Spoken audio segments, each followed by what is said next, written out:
Vamos a hablar de Rinoceronte, vamos a hablar de un largometraje que es el primero que se filma desde que comenzó la pandemia, con escenario en Santa Fe, con grandes actores, con un equipo de dirección impresionante. Y en este caso vamos a charlar con Diego Cremonesi, que además es súper conocido por distintos personajes que ha interpretado en El Marginal, en Nafta Super, entre otros. ¿Cómo andas, Diego? ¿Todo bien? ¿Qué tal? ¿Cómo andan? ¿Cómo están? Diego. Muy bien, pero muy bien. Bueno, gracias.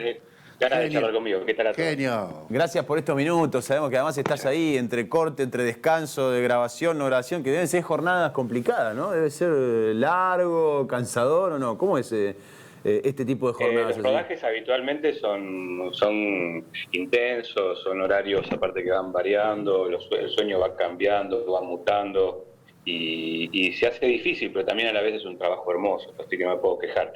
Ahora en breve, si estamos por empezar la jornada, ya me pasan a buscar en un ratito y arrancamos porque vinimos una semana de jornadas nocturnas, muy duras, pero también a la vez muy gratificantes.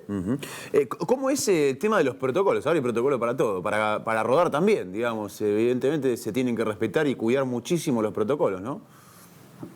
Sí, no hay otra porque estamos atravesados todos por lo mismo y en ese sentido, obviamente que un rodaje donde empieza a haber casos de COVID automáticamente se levanta, así que no queda otra que cumplir con los protocolos. Hay burbujas por sectores, los sectores que están más conectados entre sí, tratamos todo el tiempo de que sean esos sectores que se respeten esas burbujas, hay hisopados cada cierta cantidad de días.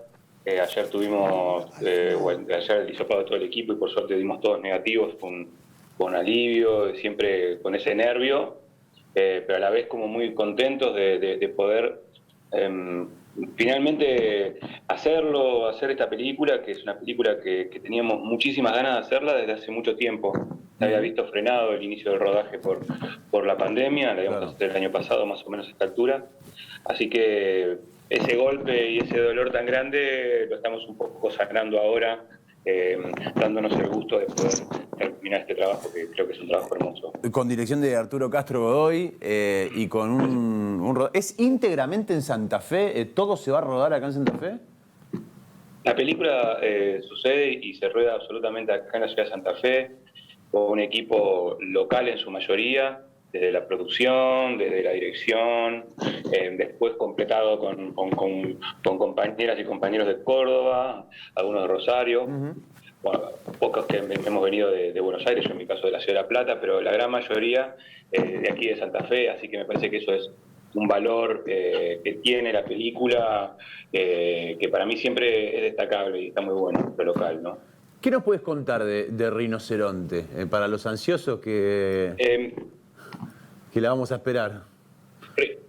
Perdón, porque tengo un pequeño delay. Rinoceronte básicamente cuenta, no me animaría a decir la historia porque es más acotado, es un momento en la vida de un niño de aquí, que es un niño que sufre, por decirlo de algún modo, violencia familiar, intrafamiliar.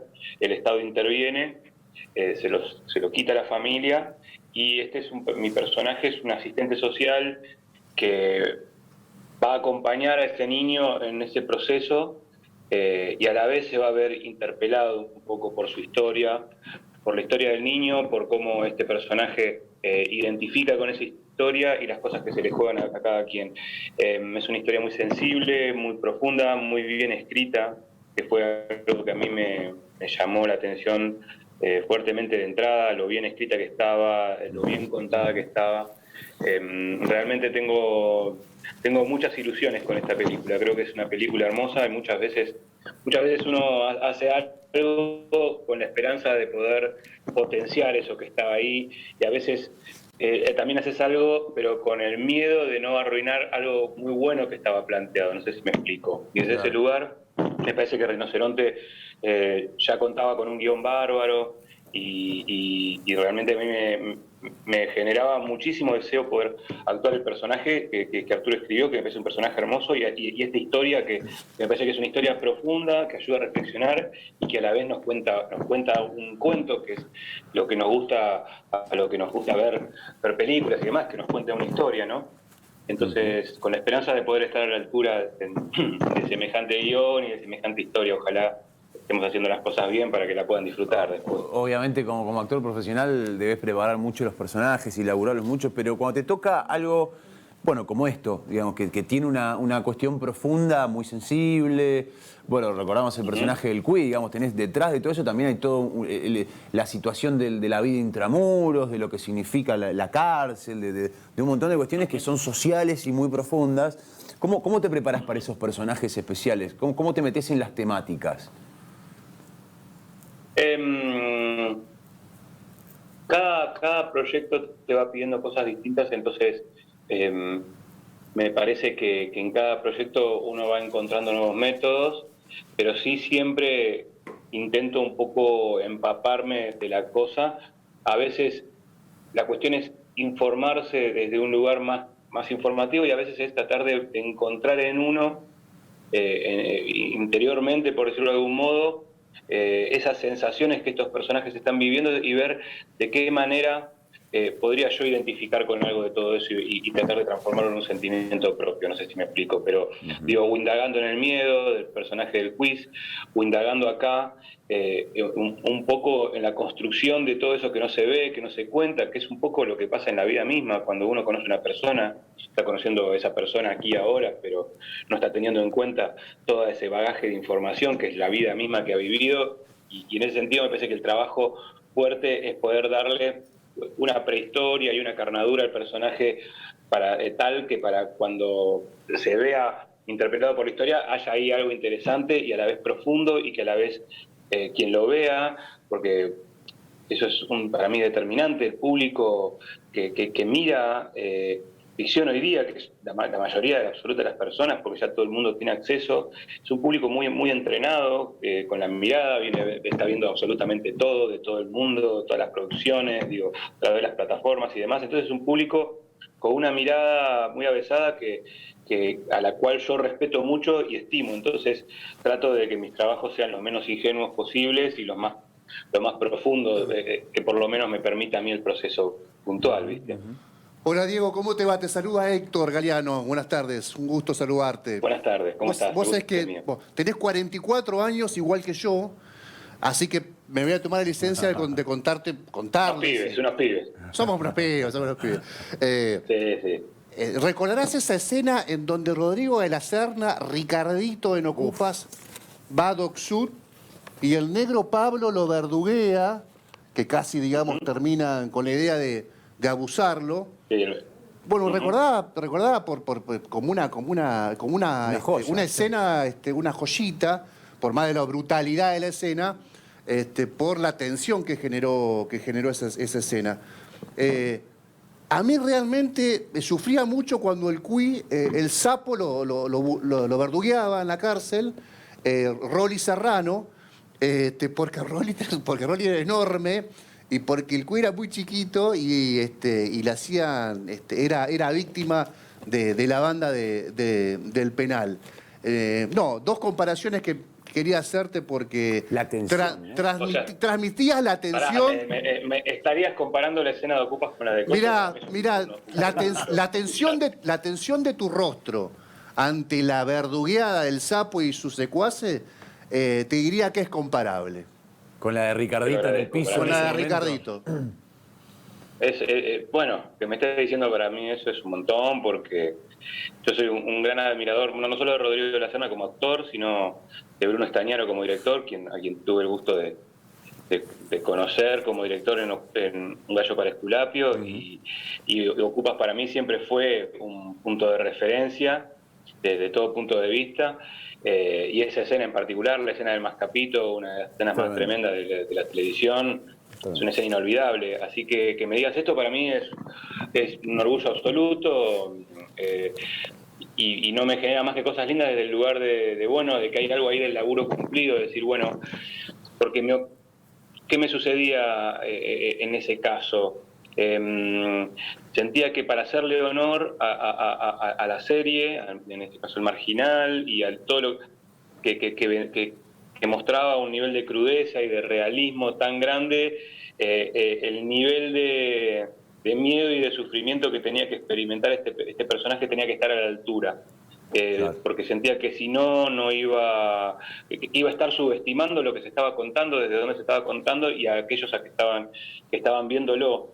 Entonces, me parece que el trabajo más fuerte y más profundo fue tratar de poder meterme en esas aguas oscuras del miedo, ¿no? Y tratar de que algo de eso circule ahí y ver qué sucedía. Es como jugar a que algo terrible te pase, Sí. pero pasándola un poco mal. Ahora, En el Se sentido... sentía el cagazo del cuy, te digo, se sentía. sí, Y tremendo. sí, se olía, se olía. Se olía, se olía. No, la verdad que sí, fue un trabajo que aparte vos nombrabas el rol y yo estaba ahí actuando y lo veía a él que desplegando este nivel de actuación. Yo sentía que estaba siendo testigo Claro. de algo único, porque creo que la rompe absolutamente y tenía mucho para absorber, para morder. Y obviamente la mirada de los directores, de Adrián Caetano, que es un ídolo para mí desde un montón de puntos de vista, y el Negro Ciancio, que es quien está dirigiendo hoy El Marginal, las temporadas nuevas, y ha culminado todas las temporadas de dirigirlas él. Ellos fueron parte fundamental también de lo que pude yo hacer en la serie. Así que la verdad que para mí siempre va a ser un papel hermoso y Ahora, inolvidable. el personaje del quiz, alucinante, digamos, como composición del personaje, digamos, es un cantante popular de esos One Hit Wonder que había pegado uno, pero que la que había pegado, la había pegado bien pegada, que termina en un mundo que no era el suyo y que se empieza a encontrar con un montón de situaciones muy raras ahí adentro, inclusive que hay capítulos en los cuales saca mucha maldad y mucha cosa de adentro también, que vos decís, che, no lo tenía así a este chabón. ¿Cómo fue la composición de ese personaje? ¿Fue que pegó el personaje y fue creciendo o ganando espacio o lugar? ¿O ya estaba bien armadito y vos lo lograste interpretar de tal manera que el personaje pegó como pegó? Mirá, es verdad que el personaje, y eso pasa muchas veces, fue ganando presencia en el transcurso del rodaje.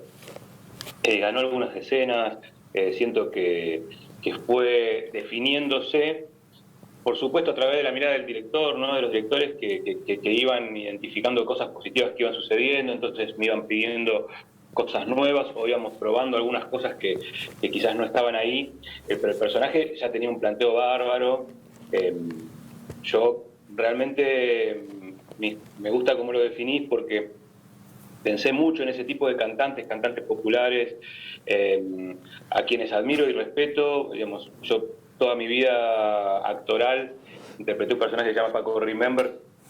Con el personaje ese yo trabajé durante 20 años, podría decirlo, en la Ciudad de La Plata y viví de la actuación. Y es un personaje que homenajea y emula a estos cantantes populares.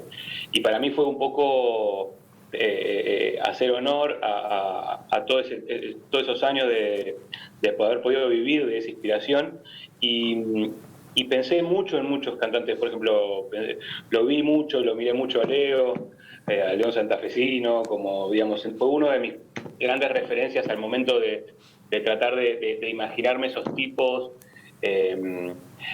digamos, esos cantantes más de los 90, de una cumbia más romántica, que vienen de lo popular y no de una formación académica y tradicional de lo musical, con un gran carisma y con una gran capacidad interpretativa, que es lo que a mí me seduce siempre de esos personajes, que no tiene que ver necesariamente con lo técnico, ¿viste?